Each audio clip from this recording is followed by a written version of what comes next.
Bat ball নকৰাকৈয়ে IPLৰ অন্তিম চাৰিত উপনীত হ'ল হায়দৰাবাদ। সম্প্ৰতি পইণ্ট তালিকাৰ তৃতীয় স্থানত থকা হায়দৰাবাদৰ প্লে অফত সংগী হিচাপে নিশ্চিত হৈছে কলকাতা নাইট ৰাইডাৰ্ছ আৰু ৰাজস্থান ৰয়েলছ। কিন্তু কোন হ'ব প্লে অফৰ চতুৰ্থটো দল?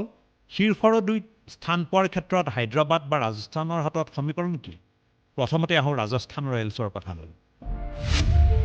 ৰাজস্থান ৰয়েলছৰ বৰ্তমান তালিকাত স্থান দ্বিতীয়। ইতিমধ্যে 13খন মেচত তেওঁলোকে সংগ্ৰহ কৰিছে 16 পইণ্ট আৰু নেট ৰান ৰেট .273। এখন মেচ বাকী আছে কলকাতা নাইট ৰাইডাৰ্ছৰ সৈতে। ক্ৰমাগত 4খন খেলত পৰাজিত হৈ দেওবাৰে KKRৰ বিৰুদ্ধে অন্তিম মেচত অৱতীৰ্ণ হ'ব ৰিয়ান পৰাগৰ দল। প্লে অফত দ্বিতীয় স্থান নিশ্চিত কৰিবলৈ অৱশ্যেই KKRক পৰাস্ত কৰিব লাগিব ৰয়েলছে। অৱশ্যে দেওবাৰে পৰাস্ত হ'লেও ৰাজস্থান দ্বিতীয় স্থানত থকাৰ সম্ভাৱনা আছে। মাথো তাৰ বাবে হায়দৰাবাদ নিজৰ অন্তিম মেচত পৰাজিত হ'ব লাগিব আৰু ৰাজস্থান ৰয়েলছৰ বিৰুদ্ধে চেন্নাইয়ে এটা পইণ্টতকৈ বেছি পাব নালাগিব।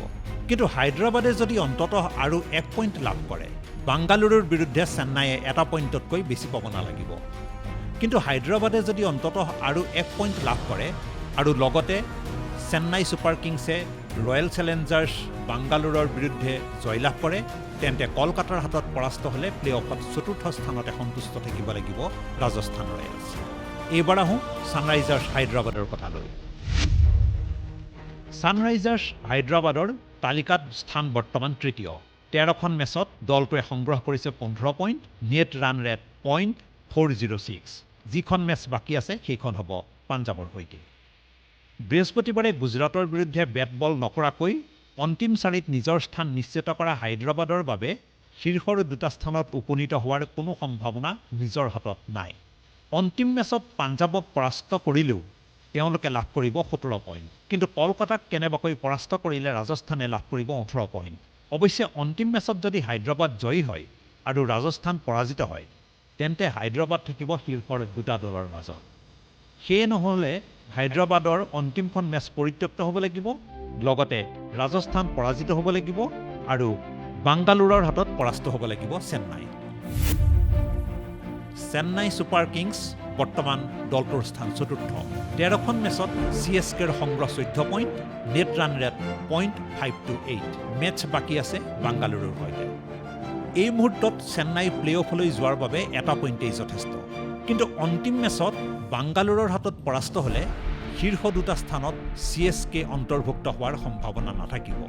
অৱশ্যে ৰয়েল চেলেঞ্জাৰৰ হাতত পৰাস্ত হৈও শীৰ্ষৰ দুইত চেন্নাইয়ে স্থান লাভ কৰিব পাৰিব যদিহে অন্তিম মেচত ৰাজস্থান পৰাস্ত হয় আৰু শেষৰ মেচত হায়দৰাবাদে লাভ নকৰে এটাতকৈ অধিক পইণ্ট।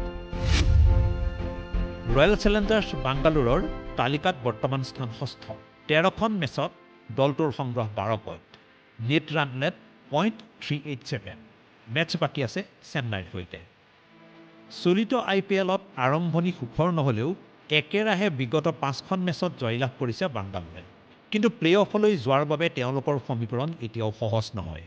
কাৰণ অন্তিম মেচত ৰয়েল চেলেঞ্জাৰ্ছ বাংগালুৰুৱে চেন্নাইক পৰাস্ত কৰিলেই নহ'ব, নেট ৰান ৰেটৰ প্ৰতিও সমানে নজৰ ৰাখিব লাগিব। যদি পোনতে বেট ধৰি বাংগালুৰুৱে 200 ৰান সংগ্ৰহ কৰে, তেন্তে চেন্নাই কমেও 18 ৰানৰ ব্যৱধানত পৰাস্ত হ'ব লাগিব।